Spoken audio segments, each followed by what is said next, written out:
ಮಾನ್ಯ ಮುಖ್ಯಮಂತ್ರಿಗಳು ಇವತ್ತು ನಮ್ಮ ಪಕ್ಷದ ಶಾಸಕರ ಜೊತೆ ಜಿಲ್ಲಾವಾರು ಕರೆದು ಮಾತನಾಡ್ತಕ್ಕಂಥದ್ದನ್ನ ಪ್ರಾರಂಭ ಮಾಡ್ತಾರೆ. ಉದ್ದೇಶ ಏನಂತ ಹೇಳಿದ್ರೆ, ಅವರವರ ಕ್ಷೇತ್ರದಲ್ಲಿ ಈಗ 50 ಕೋಟಿ ರೂಪಾಯಿ ಅನುದಾನವನ್ನು ಕೊಡಬೇಕು ಅಂತ ಹೇಳಿ ಅವರು ತೀರ್ಮಾನ ಮಾಡಿದ್ದಾರೆ. ಹಾಗಾಗಿ ಅದು ಒಂದು ಭಾಗ. ಮತ್ತು ಇನ್ನು ಬೇರೆ ಬೇರೆ ಕೆಲಸ ಕಾರ್ಯಗಳ ಬಗ್ಗೆ ಮತ್ತು ಪಕ್ಷದ ಸಂಘಟನೆ ಬಗ್ಗೆ ಅವರು ಮತ್ತು ನಮ್ಮ ಅಧ್ಯಕ್ಷರು ಅವ್ರು ಮಾತನಾಡ್ತಕ್ಕಂಥದ್ದನ್ನ ಕಾರ್ಯಕ್ರಮ ಹಾಕ್ಕೊಂಡಿದ್ದಾರೆ. ಇದು ಹೊಸದೇನಲ್ಲ. ಹಿಂದೆ ಕೂಡ 2013, 15, 18 ಇರುವಾಗ ಕೂಡ ಮಾಡಿದ್ರು. ನಾನು ಅವತ್ತು ಅಧ್ಯಕ್ಷ ಇದ್ದೆ. ಆ ಸಂದರ್ಭದಲ್ಲಿ ಮುಖ್ಯಮಂತ್ರಿಗಳೇ ಬಂದು KPCC ಕಚೇರಿಯಲ್ಲಿ ಕೂತ್ಕೊಂಡು ನಾವೆಲ್ಲ ಶಾಸಕರ ಜೊತೆ ನಿಮ್ಮ ಅಹವಾಲುಗಳು ಏನಿದೆ, ಕಷ್ಟ ಸುಖ ಏನಿದೆ ಅಂತೇಳಿ ಮಾತಾಡ್ತಾ ಇದ್ರು. ಈಗ ಒಂದು ರೀತಿಯಲ್ಲಿ ಈ 5 ವರ್ಷದ ಅವಧಿಯಲ್ಲಿ ಮಧ್ಯಕ್ಕೆ ಬಂದಿದೆ. ಹಾಗಾಗಿ ಇದು ಭಾಳ ಮುಖ್ಯ ಆಗ್ತದೆ. ಇನ್ನು 2.5 ವರ್ಷ ಇರುವಂಥ ಸಂದರ್ಭದಲ್ಲಿ ಈ ಎಕ್ಸರ್ಸೈಸ್ ಮಾಡಿದರೆ ಮುಂದೆ ನಾವು ಇನ್ನು 2.5 ವರ್ಷದಲ್ಲಿ ಏನೆಲ್ಲ ಮಾಡೋದಕ್ಕೆ ಸಾಧ್ಯ ಆಗುತ್ತೆ ಅಂತ ಕ್ಷೇತ್ರವಾರು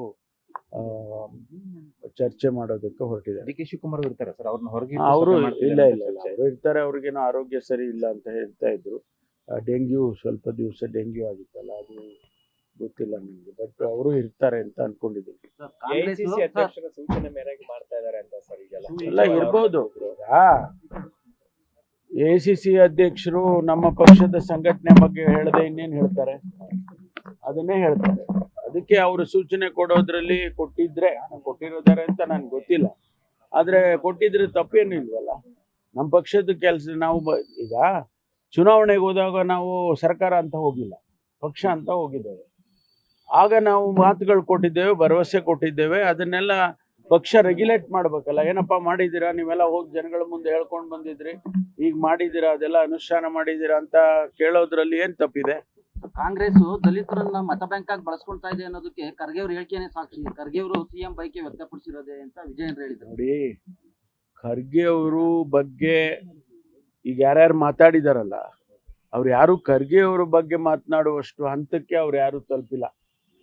ಖರ್ಗೆ ಒಬ್ರು ನಮ್ಮ ಪಕ್ಷದಲ್ಲಿ ಅಷ್ಟೇ ಅಲ್ಲ, ಈ ರಾಷ್ಟ್ರದ ರಾಜಕಾರಣದಲ್ಲಿ ಒಬ್ಬ ಹಿರಿಯ ಮುಖಂಡರು.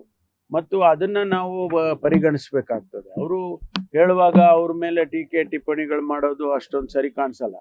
ಖರ್ಗೆ ಅವರು ಎಲ್ಲ ಹುದ್ದೆಗಳಿಗೂ ಸಮರ್ಥರಿದ್ದಾರೆ, ಅನುಭವ ಇದೆ, ಸುದೀರ್ಘವಾದಂಥ 50 ವರ್ಷದ ರಾಜಕಾರಣ ಮಾಡಿದ್ದಾರೆ. ಹಾಗಾಗಿ ಅವರು ಏನಾದರೂ ಹೇಳುವಾಗ ಅದನ್ನ ತಪ್ಪಾಗಿ ಭಾವಿಸೋದು ಸರಿ ಇಲ್ಲ. ಕೆಲವರು ರಾಜ್ಯಕ್ಕೆ ಬರಲಿ, ಅವರು ತಪ್ಪು ಏನಿಲ್ಲ. ಅವ್ರೀಗ ನೋಡಿ, ನಮ್ಮ ಪಕ್ಷದಲ್ಲಿ ಅವರೇ ನಿರ್ಣಾಯಕ ಸ್ಥಾನದಲ್ಲಿದ್ದಾರೆ. ಯಾರನ್ನು ಮುಖ್ಯಮಂತ್ರಿ ಮಾಡಬೇಕು ಅಂತ ಹೇಳಿ ತೀರ್ಮಾನ ಮಾಡೋರೇ ಅವರು, ACC ಅಧ್ಯಕ್ಷರು. ಹಾಗಾಗಿ ಅವರು ಒಂದು ವೇಳೆ ರಾಜ್ಯದ ರಾಜಕಾರಣಕ್ಕೆ ಬರ್ತೀವಿ ಅಂತ ಹೇಳಿದ್ರೆ ಅದು ತಪ್ಪು ಅಂತ ಯಾರು ಅರ್ಥೈಸಬಾರ್ದು. ಕ್ರಮ ತಗೊಳ್ತಾರೆ ಖಂಡಿತವಾಗಿ. ಬಹಳ ಗಂಭೀರವಾಗಿ ಇದನ್ನ ಪರಿಗಣಿಸ್ಬೇಕಾಗ್ತದೆ. ಇಂಥ ಘಟನೆಗಳು ಮುಂದೆ ಆಗ್ಬಾರ್ದಲ್ವಾ? ಇವತ್ತು ರಮ್ಯಾ ಅವರಿಗೆ ಆಗಿರ್ಬೋದು ಅಥವಾ ಬೇರೆಯವರಿಗೆ ನಾಳೆ ಆಗ್ಬಹುದು. ಅದೇ ಎಲ್ಲೋ ಒಂದು ಕಡೆ ಅದಕ್ಕೆ ಒಂದು ಫುಲ್ ಸ್ಟಾಪ್ ಹಾಕ್ಬೇಕು. ಅದಕ್ಕೆ ಕಮಿಷನರು ಕ್ರಮ ತಗೊಳ್ತಾರೆ. ಅಧಿಕಾರಿಗಳಿಗೆ ಏನಾದ್ರು ಸೂಚನೆ ಕೊಟ್ಟಿದ್ದಾರೆ ಸರ್? ನಾನೇನು ಕೊಟ್ಟಿಲ್ಲ, ಅವರು ಕಮಿಷನರ್ ಕೊಡ್ತಾರೆ. ಮಹಿಳಾ ಆಯೋಗದವರು ಕೂಡ ಪತ್ರ ಬರೆದಿದ್ದಾರೆ ಸರ್. ನಾನು ಅದನ್ನೆಲ್ಲ ಪರಿಗಣಿಸಿ ಪತ್ರ ಬರೆದಿರೋದಕ್ಕೆ ಉತ್ತರ ಕೊಡ್ತಾರೆ. ಕಮಿಷನರು ಕ್ರಮ ತಗೊಳ್ಳೋದಕ್ಕೆ ಯಾರು ಸಂಬಂಧಪಟ್ಟ ಅಧಿಕಾರಿಗಳಿದ್ದಾರೆ ಅವ್ರಿಗೆ ಸೂಚನೆ ಕೊಡ್ತಾರೆ. ನಾನು ಕೂಡ ಅವ್ರಿಗೆ ಸೂಚನೆ ಕೊಡ್ತೇನೆ, ಇಂಥದ್ದೆಲ್ಲ ನಡೀಬಾರ್ದು. ಹಾಗೆ 4 ಜನ ಅಂದ್ರೆ RCB ದಯಾನಂದ್ ಸೇರಿದಂತೆ ಒಂದಿಷ್ಟು ಜನನ ಸಸ್ಪೆನ್ಷನ್ ಅನ್ನ ರಿವೋಕ್ ಮಾಡಿಲಾಗಿದೆ. ಕ್ಯಾಬಿನೆಟ್ ಅಲ್ಲಲ್ಲ, ಕ್ಯಾಬಿನೆಟ್ ನಲ್ಲಿ ವರದಿಯ ಬಗ್ಗೆ ಚರ್ಚೆ ಆಗಿದೆ. ಚರ್ಚೆ ಆದ್ಮೇಲೆ ಕ್ಯಾಬಿನೆಟ್ ತೀರ್ಮಾನ ತಗೊಂಡಿದೆ. ಅವರನ್ನ ರೀಇನ್ಸ್ಟೇಟ್ ಮಾಡಿ ಅವ್ರ ಮೇಲೆ ವಿಚಾರಣೆ ಮುಂದುವರಿಸಬೇಕು ಅಂತ ಹೇಳಿ ತೀರ್ಮಾನ ಮಾಡಿದ್ದಾರೆ. ಅದರ ಪ್ರಕಾರ ಈಗ ರೀಇನ್ಸ್ಟೇಟ್ ಮಾಡಿ ವಿಚಾರಣೆಯನ್ನ ಮುಂದುವರಿಸ್ತಾರೆ. ಒಬ್ಬರು ಅಧಿಕಾರಿ ಅವರು ಕ್ಯಾಟಿಗೆ ಹೋಗಿದ್ರು. ಅವರು ಆ ಕ್ಯಾಟಿಗೆ ಹೋಗಿರೋ ಕಾರಣಕ್ಕಾಗಿ ಅವರಿಗೆ ಈ ಅವಕಾಶ ಸಿಕ್ಕಿಲ್ಲ. ಒಂದು ವೇಳೆ ಕ್ಯಾಟ್ನಲ್ಲಿ ತೀರ್ಮಾನ ಆದರೆ ಬೇರೆಯವ್ರ ರೀತಿಯಲ್ಲೇ ನೀವು ಇವ್ರನ್ನೂ ರೀಇನ್ಸ್ಟೇಟ್ ಮಾಡಿ ಅಂತ ಏನಾದರೂ ಡೈರೆಕ್ಷನ್ಸ್ ಕೊಟ್ಟರೆ ಅಥವಾ ಬೇರೆ ಏನು ಡೈರೆಕ್ಷನ್ ಕೊಡ್ತಾರೋ ಅದನ್ನು ನಾವು ಪರಿಗಣಿಸ್ತೇವೆ. ಹಿನ್ನಡೆ ಅಲ್ವಾ ಸರ್ ರಾಜ್ಯ ಸರ್ಕಾರ? ಏನಿಲ್ಲ, ನಾವೇ ತೀರ್ಮಾನ ಮಾಡಿರೋದಲ್ಲ, ಹಿನ್ನಡೆ ಹೆಂಗಾಗುತ್ತೆ? ನಾವು ಅಲ್ಲಲ್ಲ, ತಪ್ಪಿನ ಪ್ರಶ್ನೆ ಅಲ್ಲ, ತಪ್ಪು ಅಂತ ಹೇಳಿದ್ಮೇಲೆ ತಪ್ಪಿನ ಪ್ರಶ್ನೆ ಅಲ್ಲ. Suspension is A administrative decision, ಅದನ್ನು ರಿವೋಕ್ ಮಾಡಿದ್ದಾರೆ. ಈಗ ಸಸ್ಪೆನ್ಷನ್ ಪನಿಷ್ಮೆಂಟ್ ಅಂತ ಇರುತ್ತಾ? ಕ್ರಿಮಿನಲ್ ಪ್ರೊಸೀಡರ್ ಅದು ಮುಂದುವರಿಯುತ್ತೆ. ಈಗ ತನಿಖೆ ಮುಂದುವರೆದಿದೆಯಲ್ಲ, ತನಿಖೆನಲ್ಲಿ ಏನ್ ಬರುತ್ತೆ ನೋಡೋಣ. ಡಿಪಾರ್ಟ್ಮೆಂಟಲ್ ಎನ್ಕ್ವೈರಿ ಮಾಡ್ತಾರೆ. ಆಯುಕ್ತರಾಗಿದ್ರು, ಸೊ ಹಾಗಾಗಿ ಪೊಸಿಷನ್ ಮೇಲೂ ಕೂಡ ಒಂದಿಷ್ಟು ಚರ್ಚೆ ಆಗ್ತಾ ಇದೆ. ಇಲ್ಲ, ಅವರಿಗೆ ಅದೇ ಪೊಸಿಷನ್ ಕೊಡೋದಿಲ್ಲ, ಕಮಿಷನರನ್ನೇ ಮತ್ತೆ ಮಾಡೋದಿಲ್ಲ. ಅವರಿಗೆ ಈಕ್ವಲ್ ಅವರ ಕಾಡರಿಗೆ ತಕ್ಕನಂಗೆ ಏನು ಪೋಸ್ಟ್ ಇರುತ್ತೆ ಅದನ್ನ ಕೊಡ್ತಾರೆ. ಸರ್, ಈಗ ಗೊಬ್ಬರ ಮಾರಾಟದಲ್ಲಿ ಭ್ರಷ್ಟಾಚಾರ ನಡೀತಾ ಇದೆ, ಹೀಗಾಗಿ ರೈತರುಗಳು ಪರದಾಡ ಪರಿಸ್ಥಿತಿ ಬಂದಿದೆ ಅಂತ ನೋಡಿ, ಈಗಾಗಲೇ ಸರ್ಕಾರ ವಿಶೇಷವಾಗಿ ಕೃಷಿ ಇಲಾಖೆ ಸೂಚನೆಯನ್ನು ಕೊಟ್ಟಿದೆ. ಎಲ್ಲೆಲ್ಲಿ ಕಾಳಸಂತೆನಲ್ಲಿ ಗೊಬ್ಬರ ಮಾರ್ತಾರೆ, ಹೆಚ್ಚು ಹಣ ತಗೊಳ್ಳೋದಕ್ಕೆ ಪ್ರಯತ್ನ ಮಾಡ್ತಾರೆ, ಅವ್ರ ಮೇಲೆಲ್ಲ ಕೇಸ್ಗಳು ಮಾಡಿ ಅಂತ ಹೇಳಿ ಕೂಡ ಹೇಳಿದ್ದಾರೆ.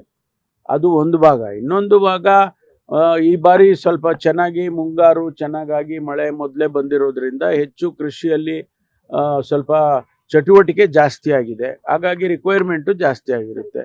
ಈಗ ನಮ್ಮಲ್ಲಿ ನಾವು ಅದಕ್ಕೆ ತಕ್ಕನಾಗೆ ಸರಬರಾಜನ್ನು ಮಾಡೋದಕ್ಕೆ ಮಾಡ್ತೀವಿ. ಇನ್ನೊಂದು ಕಡೆ ಕೇಂದ್ರ ಸರ್ಕಾರ ಕೂಡ ನಮಗೆ ಸಹಕರಿಸಬೇಕು.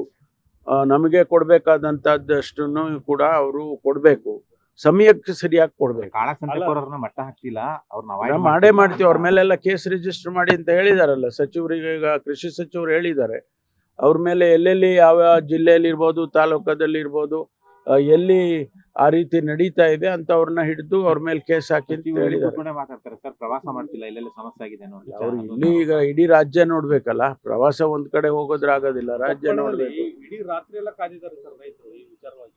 ಗೊಬ್ಬರ ಮಿಸ್ ಆಗುತ್ತೆ ಇಲ್ಲ, ಆ ಜಿಲ್ಲೆಗಳಿಗೆ DC ಅವರು, ಕೃಷಿ ಅಧಿಕಾರಿಗಳು ಅವರೆಲ್ಲ ಕ್ರಮ ತಗೋಬೇಕು ಅಂತ ಈಗಾಗಲೇ ಸೂಚನೆ ಕೊಟ್ಟಿದ್ದಾರೆ. ಆ ಪ್ರಕಾರ ನಡೀತಾ ಇದೆ. 1-2 ದಿನ ಗೊಂದಲ ಇರುತ್ತೆ, ಅದು ಆದ್ಮೇಲೆ ಸರಿ ಹೋಗುತ್ತೆ. ಸರ್, ಈಗ ಧರ್ಮಸ್ಥಳದ್ದು ತನಿಖೆ ಚುರುಕೊಂಡಿದೆ. 13 ನಿನ್ನೆ ಕಡೆ ಒಂದೇ ದಿನ 13 ಕಡೆ ಜಾಗ ತೋರಿಸಿದ್ದಾರೆ. 14 ಕಡೆ. ಅದು ತನಿಖೆ ಮುಂದುವರಿಯುತ್ತೆ. ನಾವು ಬಹಳ ಗಂಭೀರವಾಗಿ, ನಾನು ಮೊದಲೇ ಹೇಳಿದ್ದೀನಿ, ಇದನ್ನು ಬಹಳ ಗಂಭೀರವಾಗಿ ತಗೊಂಡಿದ್ದೇವೆ. SIT ಅವರು ತನಿಖೆಯನ್ನ ಮಾಡ್ತಾ ಇದ್ದಾರೆ. ಮಧ್ಯದಲ್ಲಿ ನಾವು ಯಾರು ಏನು ಹೇಳಿಕೆ ಕೊಡೋದಕ್ಕೆ ಆಗೋದಿಲ್ಲ. ಎಲ್ಲಿ? ನಮ್ಮ ಜಿಲ್ಲೆ 5 ಗಂಟೆಗಿದೆ. 29 ಅಲ್ವಾ ಇವತ್ತು? ಮತ್ತೆ ಇದೇ ರೀತಿ ಯಾಕಿರಲ್ಲ? ಅರೆ, ನಮಗೂ ಎಲ್ಲ ನಮ್ದು ಕ್ಷೇತ್ರ ಅಲ್ವಾ? ಎಲ್ಲ ಕ್ಷೇತ್ರದಲ್ಲೂ ಕೂಡ ನಮ್ಮವು ಹೇಳ್ಕೊಂತೀವಿ ನಮ್ಮ ಕಷ್ಟ ಸುಖ. ವಿಪಕ್ಷ ಶಾಸಕರನ್ನ ಸಭೆ ಮಾಡ್ತೀರಾ ಹೇಗೆ ಸರ್? ಸದ್ಯಕ್ಕೆ ಅವ್ರದ್ದು ಆಡಳಿತ ಒಂದು ಪಕ್ಷದ ಶಾಸಕರು ಗೊತ್ತಿಲ್ಲ ನನಗೆ, ಅದು ಮುಖ್ಯಮಂತ್ರಿಗಳ ತೀರ್ಮಾನ. ಲೇಟೆಸ್ಟ್ ಹಾಗೂ ಇಂಟ್ರೆಸ್ಟಿಂಗ್ ಸುದ್ದಿಗಳಿಗಾಗಿ ಬಾಸ್ ಟಿವಿ ಕನ್ನಡ ಚಾನೆಲ್ನ ಸಬ್ಸ್ಕ್ರೈಬ್ ಮಾಡಿ. ಹಾಗೆಯೇ ಬೆಲ್ ಐಕಾನ್ ಪ್ರೆಸ್ ಮಾಡಿ. ಇದರ ಜೊತೆಗೆ ಫೇಸ್ಬುಕ್, ಇನ್ಸ್ಟಾಗ್ರಾಮ್, ಎಕ್ಸ್ನಲ್ಲೂ ಮಿಸ್ ಮಾಡದೆ ಫಾಲೋ ಮಾಡಿ.